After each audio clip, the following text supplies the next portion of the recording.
What's good, ladies and gentlemen? Would you give a bad person a free gift? If yes, why? If no, why not? These two questions are directly related to one particular facet that has to do with my new upcoming venture, SK Wealth Academy, and the legacy that I wish to create from it that I've been struggling to solve. So I am coming to you today in hopes that some of you can give me some feedback in this critical matter. Now, before I get going, I just want to explain real briefly what SK Wealth Academy is.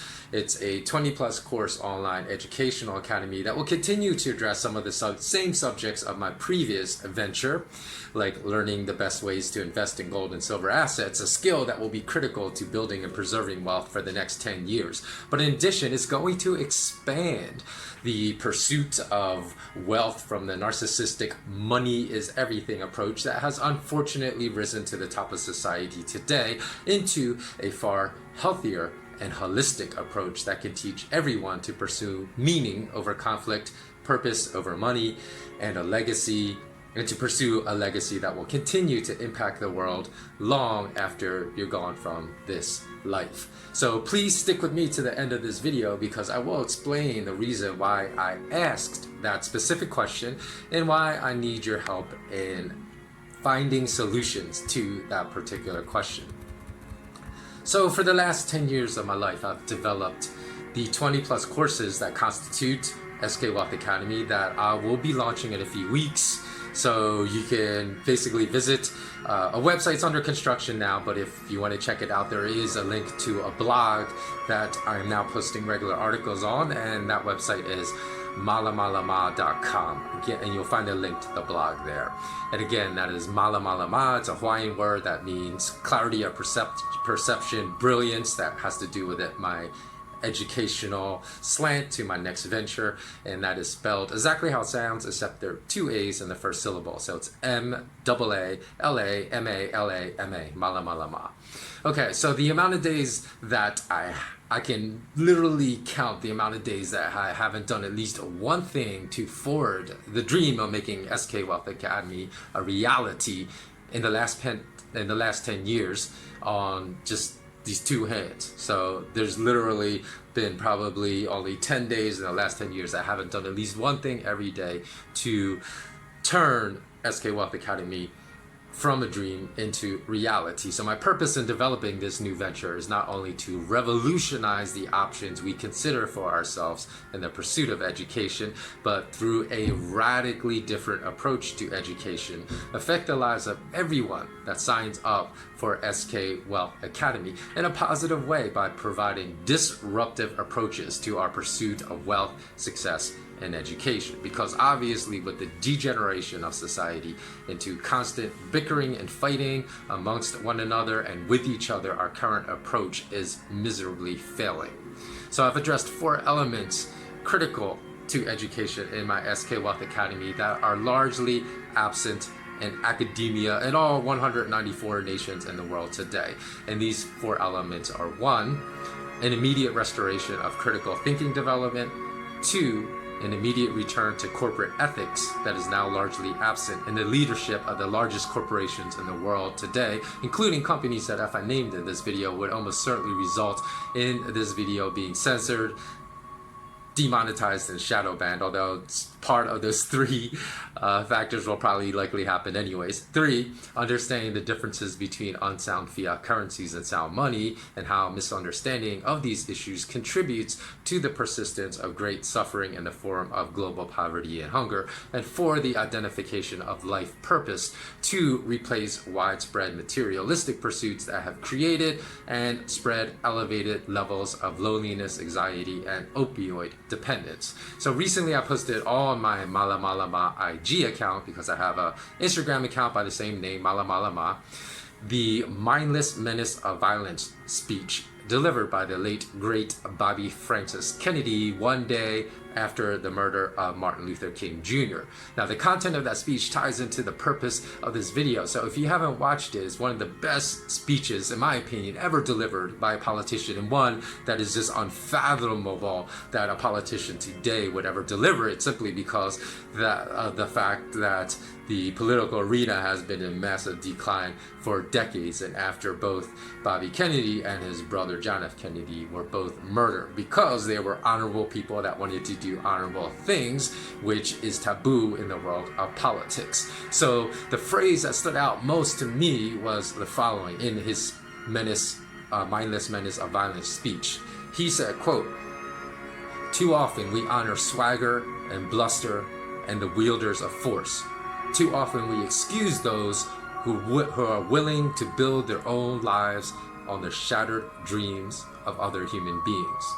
End quote. So it's hard to imagine that he spoke those words more than 50 years ago, because we have not evolved one bit from Bobby Kennedy's criticism of society from 50 years ago. And of course, I'm speaking in very, very general terms, society at large, because there are many very enlightened individuals. But as a society, I don't believe we have progressed that much from his statement that he made more than 50 years ago. So we are still honoring swagger, except now we just call it swag, in the form of social media today, in the form of paying social media influencers that take selfies all day long, millions of dollars a year. And we are still not only excusing, but we are in reality expressing unforgivable admiration for people like Jamie Dimon, Pablo Escobar, Lloyd Blankfein, El Chapo, Jeff Bezos, and on and on and on. People that build empires on the broken backs and shattered dreams of millions of others. So I have decided that after I'm no longer on this planet, I still want to be part of the solution. And for that reason, I want to ensure that the 10 years of my blood, sweat, and tears that I've spent developing SK Wealth Academy should not go to waste even after I am gone. So I've decided that after I'm gone, every person that wishes to take any SK Wealth Academy course I've developed but can't afford to pay for it will receive it for free. So I haven't yet set up the system to determine how this will be administered. So I also, one point in making this video is that it will hopefully live on the internet forever in the event that something tragic happens and my time is up before I've had the chance to set this up, that my intentions are clear about what I want to happen with the content of my latest venture. So if something tragic happens, hopefully one of my friends can carry out this legacy for me, as I'm given the key to an encrypted hard drive of all the content of this academy to at least a couple of my friends, and they will have that. So for those that, and those closest to me will know who those friends are. So you can continue to help me out in that fashion if something happens, but hopefully something won't. I'll be here for a much longer time. So for those that still that can afford to pay, after I'm gone, and all those that want access to SK Wealth Academy will receive it for free. I still want to require those people to pay, because the reason being that those revenues will pay for the administration of the free scholarships to hopefully thousands of people all around the world, as well as all additional remaining revenues going towards helping the most marginalized, disenfranchised people around the world who are in the most need of help. And that would include refugees, orphans, the hungry, helping gang members get out of gangs. I have a particular affinity for that because when I was in Los Angeles, I volunteered my time working with gang members to help get them out of gangs. So one quick word, if this video exceeds 10 minutes, as that's the limit for an IGTV post, you may go to my YouTube channel, SK Wealth Academy, to watch the rest of it. So if it abruptly ends, as far as my post on IGTV at 10 minutes, and you're like, hey, what happened? Because you didn't make a conclusion, just go to my YouTube SK Wealth Academy channel, S for smart, K for knowledge, SK Wealth Academy. You can watch the rest of it there. So the problem with which I've been struggling to handle is the knowledge that there will always be people that behave badly and attempt to exploit kindness. So even with my last venture, I found my entire website duplicated online in Chinese, which meant that someone was paying for my services, one of my clients, and then illegally reselling it to hundreds of people in China to make profit illegally for themselves. So there's a saying, kill them with kindness. But there are some people that remain immune to the saying that no matter how kind you may be to them, they will still act repugnantly, immorally, cowardly, without courage and without honor. So there will always be a small faction of people in society that act like that, as Bobby Kennedy stated, who are willing to build their own lives on the shattered dreams of others. So even though I wholeheartedly believe in redemption, in the ability of people to change, and giving second chances to people that have even acted dishonorably in the past but want to change and now be part of the solution, I also don't believe in giving assistance to people that have no desire to change and that will only exploit people's kindness. So I've always stayed true to my belief in redemption by working with the most marginalized portions of society in the poorest neighborhoods. For example, when I lived in Philly, I worked for a company that delivered healthcare, medicine to people that could not afford it in the poorest neighborhoods in West Philly, South Philly, and North Philly. And then when I lived in LA, I volunteered time every week, as I mentioned earlier, working with gang members in South Central LA. But at least it was called South Central LA back in the day. But now I know that they've changed that name to South LA because of all the negative connotations of that region, calling it South Central LA. But sometimes I want to tell you an interesting story. I would try to bring some friends of mine into these neighborhoods that had never set foot outside of their very wealthy neighborhoods. And though I expected the reactions I witnessed, I was still always slightly bemused at this massive wall that they would put up. And it's just a psychological wall. Obviously, I'm not talking about a physical wall, but you could actually see it in their observations with other people in that community, and they would draw this wall between themselves and the people that lived in these disenfranchised communities. And I remember even one time, when I was in university, when I was hanging out with a friend in downtown Philly, and we had just finished eating dinner, and we were approached by a homeless person on the street, and I stopped to talk to him, and my friend literally started hyperventilating and having a mini panic attack simply because I stopped to converse with a homeless person. So I told her, just breathe, just calm down, because not all homeless people are crack and meth addicts that want to kill you.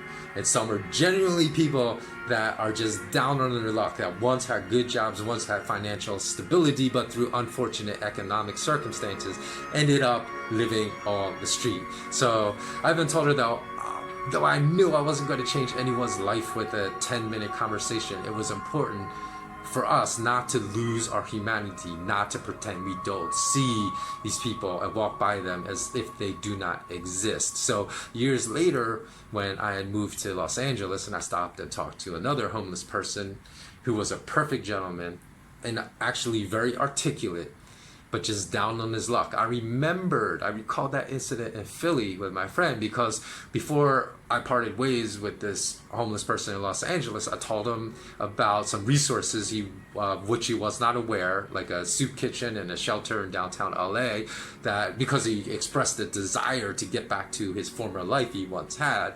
And I said, hey, here are some resources that can help you get back on your feet, because I can see you really want to get back on your feet, but you just don't know how. And I don't even actually remember all the other things we spoke about, because I remember we spoke for a good half an hour. And but one thing I will never forget for the rest of my life is that before I left, this homeless person told me that I was the first person in not months, not even a year, but he said in years, that stopped to talk to him. And that because I did, I made him feel like Superman, that he could do anything. Those are exact words. He said, man, you make me feel like Superman. You make me feel like I can do anything. And that made me really stop and think about things that I never thought about before. Because I thought to myself, hey, if only people that saw this man every day, but walked by him like he did not exist, just stopped and talked to him. Maybe even just for a minute, for 5 minutes, that would give him the encouragement he needed to get back on his feet and to be out of his situation probably within 6 months.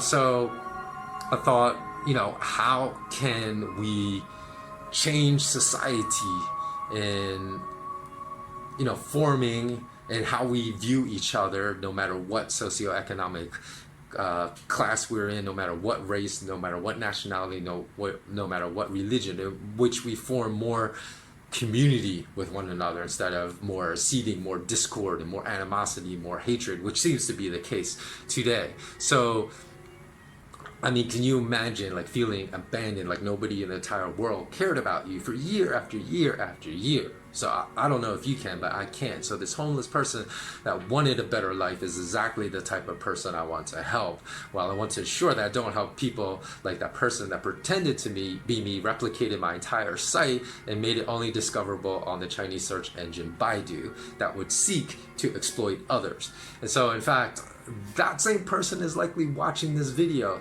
because I know those kind of people. They say, hey, how can I exploit that person again? So if you're watching this, even after I'm gone, I promise I'm going to come looking for you in the afterlife. I'm going to throw you in the octagon, and you're going to have to throw down with me in the afterlife. So here's the situation. However, I'm asking for your help in finding a solution. Setting up financial criteria that would guarantee only those people truly in need will receive free scholarships to my academy will be, fairly easy to do with document verification, follow-up phone calls, and whatnot. However, there are bad-hearted people across all demographics, including all races, all income levels, all religions. So I want to set up additional criteria that prevents bad-hearted, black-hearted people from receiving free scholarships to my academy for the fear that they will exploit others for personal gain by reselling information they receive for free for high amounts of money to others. So my question is, how is it possible to do this, as the most evil sociopaths are usually the most highly skilled in presenting themselves as something they are not? So a simple questionnaire is not going to be capable of making the distinction between someone that truly deserves a free scholarship and someone that does not. So my main concern is that I want to be able to ensure that someone does not take advantage of information I've given away for free to exploit others and make others pay for it. So if you could think of ways to do this, I would love receiving any solid ideas on how to achieve this. However, I have been considering a second solution to this dilemma, and that is just to give everyone free access to my academy after I'm gone, and then just depend on the donations to a foundation that I will have set up by then from those that take my courses for free but could have paid full price for it. So I still wish to leave a foundation behind that helps people most in need on this planet, because certainly no government, no politician will ever do this, as all politicians, at least in my lifetime, have always served the 1% of the wealthiest people in their nation while ignoring everyone else. And those politicians do exist that do want to be like Bobby Kennedy, that do want to be like John F. Kennedy, but they are never given a fair shake at actually winning the elections because of the money-driven political system that is carefully controlled and crafted at the very highest echelons of society. So if I give away my education for free to everyone, I would have to rely on the good-heartedness of people that could have afforded to pay to donate money to my foundation voluntarily. So here are my questions again. Do you believe I should try to exclude bad people from being eligible to free access to all courses in my academy after I am gone? If yes, how would it be possible to do this? Or do you think giving away my academy for free to everyone is the much better solution, and then just rely on donations to my foundation to further my desire to help the most marginalized, disenfranchised, down-pressed people in society after I'm gone? So please send your answers to legacy-at-maalamalama-dot-com. Again, legacy-at-maalamalama-dot-com. Exactly how it sounds, 2 A's in the first syllable. So that's all for today. I thank you for staying to the end. If you listened to this whole video, bless up, and always remember, remain intensely curious. So long.